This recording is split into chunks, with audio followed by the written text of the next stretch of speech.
Want your favorite Instagram stories to live on beyond 24 hours and showcase key aspects of your profile? Learn how to use highlights to create your best moments right on your profile.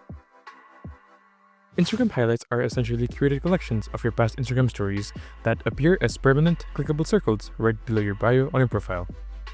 So, what you want to do is, first, you want to head on over to your profile. Tap on the three straight lines at the top right. And in the Settings and Activity menu, go to Archive. Make sure you're in the Story Archive for this. Anyways, here, tap on one of the stories you want in your highlights. By the bottom corner, you should see a small icon with a heart and a semi-complete circle labeled Highlight. Tap on it. If you don't have any highlights, it'll automatically create a new one. You'll have to give your new highlight a name. And once you do, you'll have created highlights for your profile. To add stories to this highlight, go to the story you want to add, and tap on the highlight button by the bottom right corner again. There, you can choose which highlight you want to add it to, or if you want to make a new highlight. And that's about it.